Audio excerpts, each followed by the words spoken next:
सबसे पहले तो मैं सभी आदरणीय मुख्यमंत्री जी का आभार व्यक्त करता हूं कि आपने समय भी निकाला और बहुत गंभीरता के साथ अपनी बातें रखी। लेकिन मेरा आपसे आग्रह है कि अब तक जो कुछ भी चर्चाएं, डिस्कशन हुआ है, उसमें सभी राज्य इन्वॉल्व है, अफसर लेवल पे इन्वॉल्व है, दुनिया के अनुभवों को भी शेयर, लेकिन फिर भी मुख्यमंत्रियों का अपना एक विशेष अनुभव होता है। पब्लिक लाइफ में काम करने वाले लोगों की एक विशेष दृष्टि होती है, क्योंकि इन चीजों को अगर आपके सुझाव मिलेंगे तो मेरा आग्रह है कि आप लिखित में अगर हो सके उतना जल्दी, क्योंकि आज भी कुछ अच्छे मुद्दे उठाए सबने कि ये हो, ये हो, ये हो, इससे भी ज्यादा होंगे। ये अगर मिल जाएंगे तो हमें अपनी स्ट्रेटेजी वर्कआउट करने में सुविधा होगी। और ये कोई किसी पे थोप नहीं सकता है। भारत सरकार निर्णय करे कि हम ये करेंगे और राज्य सरकार, ऐसा नहीं हो सकता। हम सबको मिलकर के ही इस चीज को आगे बढ़ाना पड़ेगा और इसलिए सबके विषयों का बड़ा महत्व है। कोरोना संक्रमण से जुड़े जो प्रेजेंटेशन हुए उनमें भी काफी जानकारियां उभर कर आई है। आज मैं प्रारंभ में कुछ मुख्यमंत्रियों से बात की थी जहां स्थिति जरा बिगड़ रही है। जहां तक वैक्सीन का सवाल है, वैक्सीन की स्थिति और डिस्ट्रीब्यूशन को लेकर भी जो कुछ भी चर्चाएं हुई हैं, एक प्रकार से मीडिया में जो चलता है वो अलग चीज होती है। हमें तो इन चीजों को ऑथेंटिकली ही आगे बढ़ना पड़ेगा, क्योंकि हम सिस्टम का हिस्सा है। लेकिन फिर भी काफी चित्र स्पष्ट हुआ है। एक समय था जब हम सभी के सामने चुनौती एक अनजान ताकत से लड़ने की थी, लेकिन देश के संगठित प्रयासों ने इस चुनौती से मुकाबला किया, नुकसान को कम से कम रखा। आज रिकवरी रेट और फर्टिलिटी रेट दोनों ही मामलों में भारत दुनिया के अधिकतर देशों से बहुत संभली हुई स्थिति में है। हम सभी के अथक प्रयासों से देश में टेस्टिंग से लेकर ट्रीटमेंट का एक बहुत बड़ा नेटवर्क आज काम कर रहा है। इस नेटवर्क का लगातार विस्तार भी किया जा रहा है। पीएम केयर्स के माध्यम से ऑक्सीजन और वेंटिलेटर्स उपलब्ध कराने पर भी विशेष जोर है।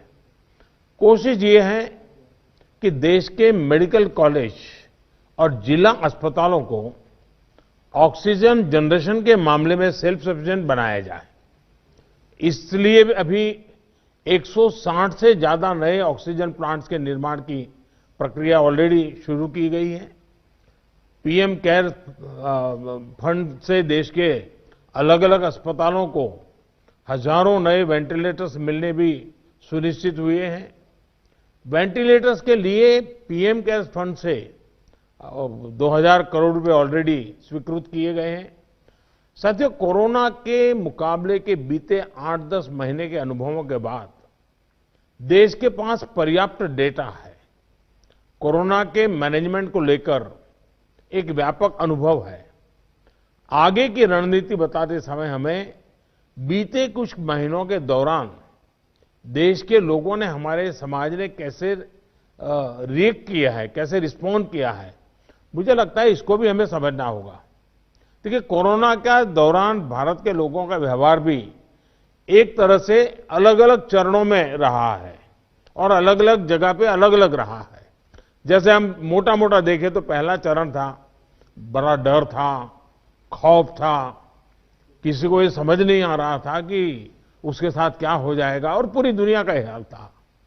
हर कोई पैंडेमिक में था, पैंडेमिक के कारण पैनिक में था और उसी हिसाब से हर कोई रिएक्ट कर रहा था। हमने देखा प्रारंभ में आत्महत्या तक की घटनाएं घटी थी। पता चला कोरोना हुआ तो आत्महत्या कर दी। इसके बाद धीरे धीरे धीरे दूसरा चरण आया।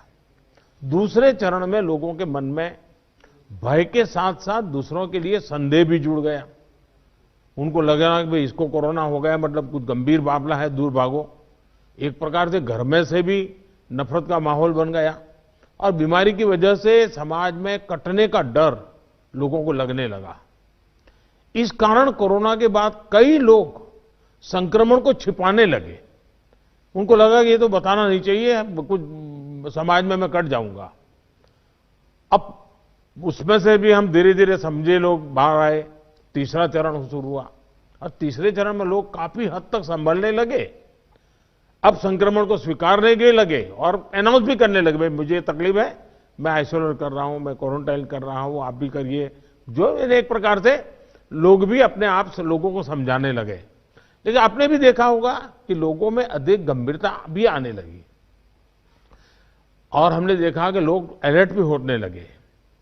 और इस तीसरे चरण के बाद हम चौथे चरण में पहुंचे। जब कोरोना से रिकवरी का रेट बढ़ा तो लोगों को लगता है कि ये वायरस नुकसान नहीं कर रहा है, ये कमजोर हो गया है। बहुत से लोग ये भी सोचने लगे हैं कि अगर बीमार हो भी गए तो ठीक हो जाएंगे। इस वजह से लापरवाही का ये स्टेज बहुत बड़ा व्यापक हो गया है। और इसलिए मैंने हमारे त्योहारों की शुरुआत में ही स्पेशली राष्ट्र के नाम संदेश देकर के सबको हाथ जोड़ करके प्रार्थना की थी कि भाई ढिलाई मत बरतिए, क्योंकि कोई वैक्सीन नहीं है, दवाई नहीं है, हमारे पास एक ही रास्ता बचा है, हम हर एक को कैसे अपने अपने आप बचाएं। और हमारी जो गलतियां हुई वही एक खतरा बन गया, थोड़ा ढिलाई आ गई। इस चौथे चरण में लोगों को कोरोना की गंभीरता के प्रति हमें फिर से जागरूक करना ही होगा। हम एकदम से वैक्सीन पर शिफ्ट तो जिसका काम करना है करेंगे, हमें तो कोरोना पर ही फोकस करना है। हमें किसी भी हालत में ढिलाई नहीं बरतने देनी है। हां, शुरू में कुछ बंधन इसलिए लगाने पड़े ताकि व्यवस्थाएं भी विकसित करनी थी, लोगों को थोड़ा एजुकेट भी करना था। अब हमारे पास टीम तैयार है, लोग भी तैयार हैं। थोड़ा आग्रह रखेंगे तो चीजें संभल सकती हैं। तो जो जो चीज हम तैयार करें उसको जरा इंप्लीमेंट करें और हमें आगे अब कोई बढ़े नहीं, इसकी चिंता जरूर करनी होगी, कोई नई गड़बड़ न हो। आपदा के गहरे समंदर से हम निकले हैं, ये हम मान के चले। इतना बड़ा देश, दुनिया मानती थी कि भारत तो नहीं संभल पाएगा। आपदा के गहरे समंदर से हम निकलकर हम किनारे की तरफ बढ़ रहे हैं। हम सभी के साथ वो पुरानी जो एक शेर शायरी चलती है, ऐसा न हो जाए कि हमारी किश्ती भी वहां डूबी जहां पानी कम था। ये स्थिति हमें नहीं आने देनी है। साथियों, आज हम दुनिया भर में देख रहे हैं कि जिन देशों में कोरोना कम हो रहा था, आपको पूरा चार्ट बताया कैसे तेजी से संक्रमण फैल रहा है। हमारे यहां भी कुछ राज्यों में ये ट्रेंड चिंताजनक है ही है। इसलिए हम सभी को, शासन प्रशासन को पहले से भी अधिक जागरूक, अधिक सतर्क रहने की जरूरत है। हमें ट्रांसमिशन को कम करने के लिए अपने प्रयासों को जरा और गति देनी होगी। टेस्टिंग हो, कंफर्मेशन, कॉन्टैक्ट ट्रेसिंग, डेटा, इन सारी जुड़ी किसी भी तरह की कमी को हमें सर्वोच्च प्राथमिकता देते हुए उसको ठीक करना होगा। पॉजिटिविटी रेट को 5% के दायरे में लाना ही होगा। और मैं मानता हूं छोटी छोटी इकाइयों पर कहिए कि भाई 1 क्यों बढ़ा, आधा क्यों बढ़ा, 2 क्यों बढ़ा। हम राज्य के स्केल पर चर्चा करने के बजाय अब जितनी लोकलाइज चर्चा करेंगे शायद हम एड्रेस जल्दी कर पाएंगे। दूसरा, हम सबने अनुभव किया है कि आरटी-पीसीआर टेस्ट का अनुपात बढ़ना चाहिए। जो घरों में आइसोलेटेड मरीज हैं उनकी मॉनिटरिंग ज्यादा बेहतर तरीके से करनी होगी।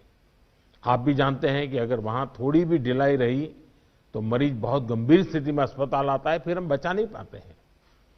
जो गांव है, कम्युनिटी के स्तर पर हेल्थ सेंटर हैं, उनको भी हमें ज्यादा इक्विप करना ही होगा। गांव के आसपास भी इंफ्रास्ट्रक्चर ठीक रहे, ऑक्सीजन की सप्लाई पर्याप्त रहे, ये हमें देखना